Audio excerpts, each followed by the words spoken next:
Good morning students. मैं Rishabh Shimla higher secondary school के online study में आपका एक बार फिर से स्वागत करता हूँ। तो जैसा कि हम पढ़ रहे हैं एनसीईआरटी क्लास 9, उसमें हम अपना चैप्टर 6 पढ़ रहे हैं जो कि है उत्तक टिश्यू। चैप्टर को आगे पढ़ने से पहले हम पहले जानते हैं कि ये टिश्यू है क्या, मतलब कि उत्तक है क्या।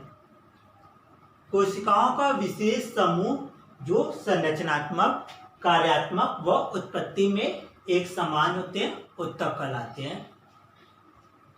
जितने भी एक कोशिकीय जीव होते हैं उनमें क्या होता है, एक ही कोशिका में सारे उनके जो संरचना है एक ही कोशिका में होता है, और उनकी जो कार्य भी करने की जितना भी है जैविक प्रक्रम के कार्य वो एक ही कोशिका के अंदर होते हैं, जैसे कि श्वसन, पाचन, उत्सर्जन, रेस्पिरेशन, डाइजेशन और एक्सक्रीशन, ये सब एक ही कोशिका के अंदर होता है। लेकिन बहुकोशिकीय जीव मतलब कि मल्टीसेलुलर ऑर्गेनिज्म जो होते हैं उनमें एक कोशिका में सारे कार्य नहीं होते हैं।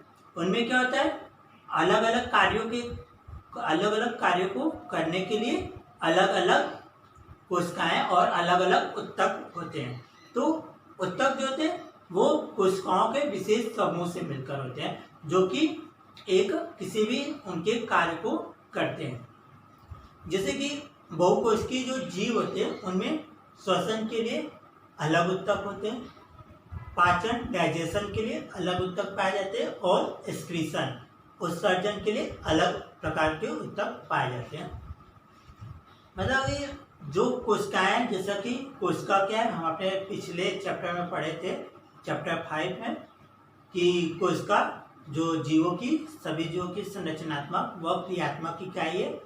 संरचनात्मक जो मतलब किसी जीव को आकार एवं आकृति प्रदान करता है, एवं क्रियात्मक मतलब कि जो उनको क्या करना है वो बताता है, उनके कार्य को बताता है, और वही कोशिका है।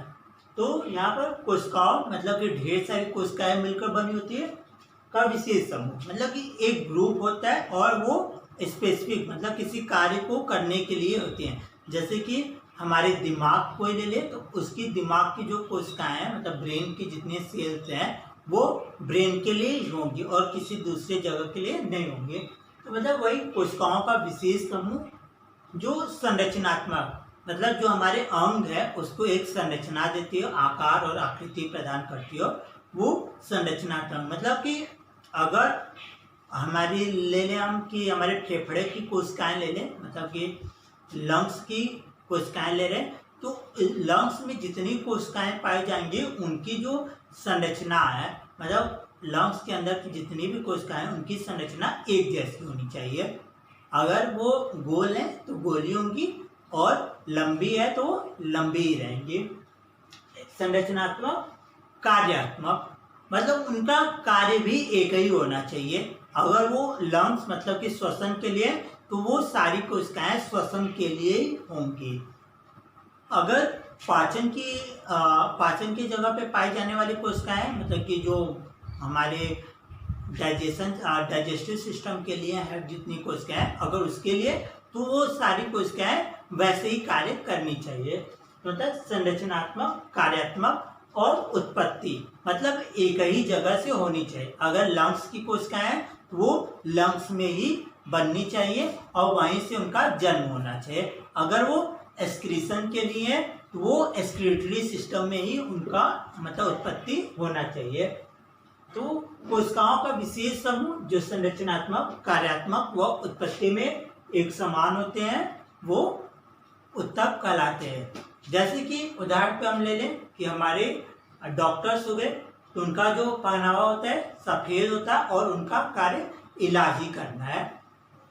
वकील हो गए, उनका पहनावा होता है काला कोट और उनका कार्य है कि अदालत में केस लड़ना, मुजरिमों को सजा दिलाना। और हमारे फौजी हो गए, उनका भी खाकी हो गया पहनावा और वो देश की रक्षा करते हैं। तो मतलब इनका जो एक विशेष समूह होता है इन लोगों का और वो एक जैसे ही दिखाई देता है और उनका कार्य भी एक जैसा ही होता है। उसी तरह उत्तक में भी कोशिकाओं का विशेष समूह संरचनात्मक, कार्यात्मक व उत्पत्ति में एक समान हो, वही उत्तक है। पाठ में आगे बढ़ने से पहले हम जानते हैं कि पादप और जंतु मतलब पौधे और जीव जंतु में क्या अंतर है। क्योंकि उत्तक पौधों में भी पाए जाते हैं जो कि पादप उत्तक कहलाते हैं, और जीव जंतुओं में भी पाए जाते हैं जो कि जंतु उत्तक कहलाते हैं। कहने का मतलब है कि जो उत्तक पौधों में पाए जाते हैं वो पादप उत्तक होते हैं, और जो जीव जंतु में पाए जाते हैं वो जंतु उत्तक होते हैं।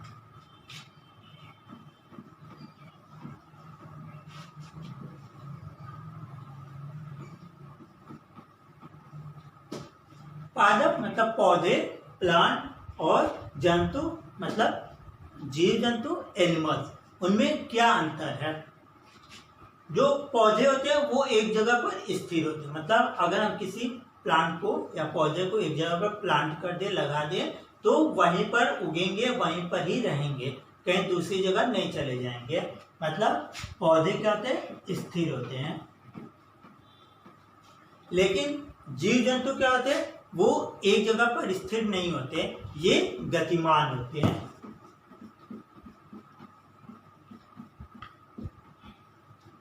एक जगह से दूसरे जगह तक आ जा सकते हैं।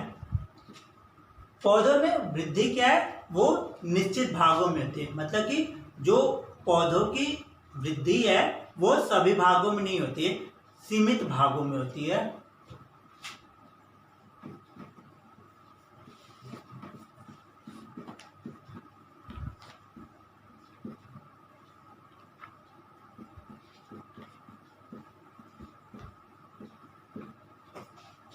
पौधों की वृद्धि जो उनका ग्रोथ है वो कुछ ही भागों में होता है, जैसे कि जड़ों में हो गई, उनकी शाखाओं में हो गई, पत्तियों में वृद्धि हो रही है, मतलब कि जो पुरानी पत्तियां झड़ गई तो फिर वहां पे नई पत्तियां निकल रही हैं, और छोटी पत्तियां बड़ी हो रही हैं।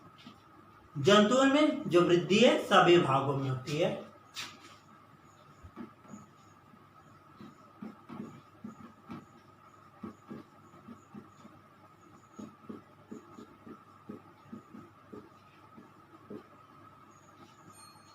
पौधों की वृद्धि निश्चित भागों में और जंतुओं की वृद्धि सभी भागों में होती है।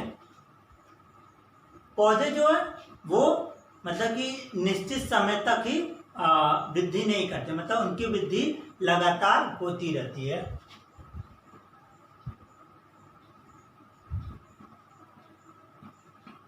मतलब कि वृद्धि जो उनका है वो जीवन पर्यंत होता रहता है।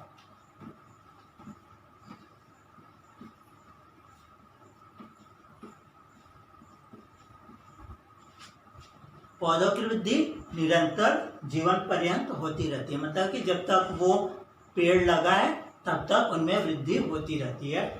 लेकिन जंतुओं की वृद्धि वो निरंतर नहीं होती है, वो निश्चित समय तक ही होती है।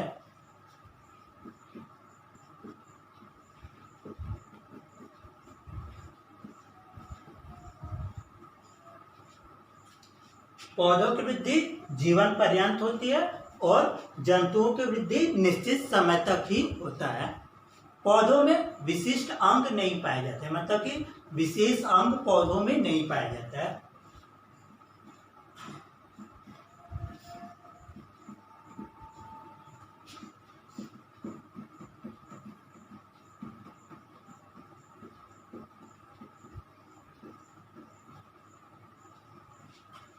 लेकिन जंतुओं में विशेष अंग उपस्थित होते हैं।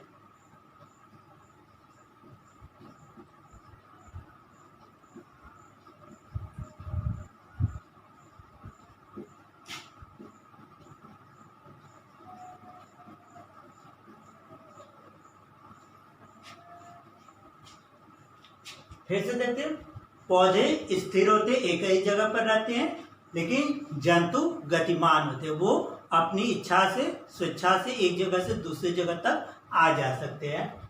पौधों की वृद्धि उनके निश्चित भागों में होती है, जैसे कि जड़ों में होती है, ऊपर शाखाओं में होती है।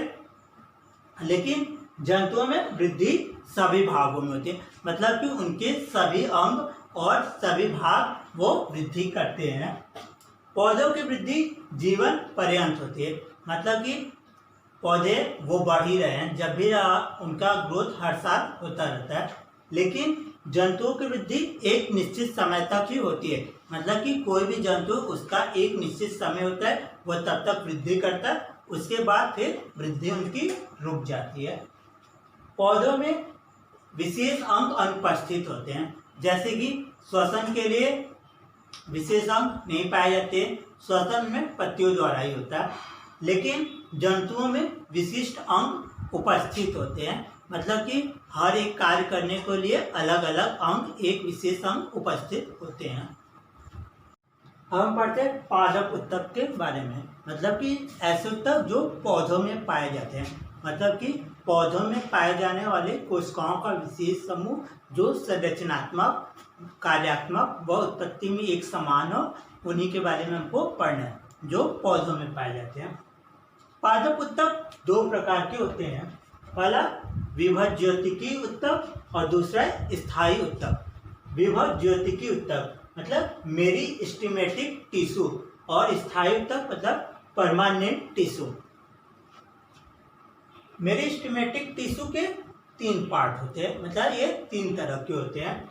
पहला शीर्षस्थ विभज्योतक मतलब एपिकल मेरिस्टेमेटिक टिश्यू, दूसरा है पार्श्वीय विभज्योतक ऊतक मतलब लेटरल मेरिस्टेमेटिक टिश्यू, तीसरा अंतर्विष्ट विभज्योतक मतलब इंटरकैलरी मेरिस्टेमेटिक टिश्यू।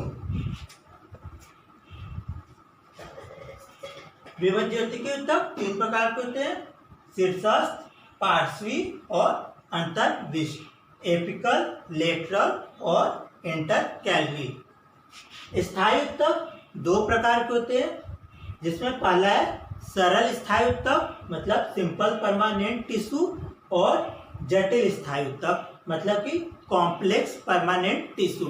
इन सब के बारे में अभी हम आगे पढ़ेंगे।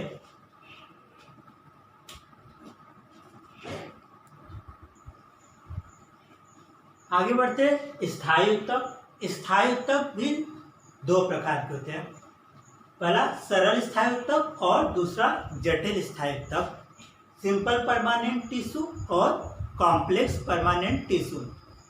जो सिंपल परमानेंट टिश्यू है इसके तीन पार्ट होते हैं, मतलब ये तीन प्रकार के होते हैं। कौन कौन से? पहला है पैरेन्काइमा, दूसरा कॉलेन्काइमा, थर्ड है स्क्लेरेन्काइमा। मतलब सरल स्थायी ऊतक के तीन भाग पैरेन्काइमा, कॉलेन्काइमा और स्क्लेरेन्काइमा, ये तीन प्रकार के होते हैं। जटिल स्थायी ऊतक ये सिर्फ दो प्रकार के होते हैं, जाइलम और phloem. Complex permanent tissue two types के होते हैं, जो कि है जाइलम और फ्लोएम। अब इन सब के बारे में हम अपने अगले वीडियो में पढ़ेंगे। तब तक के लिए धन्यवाद।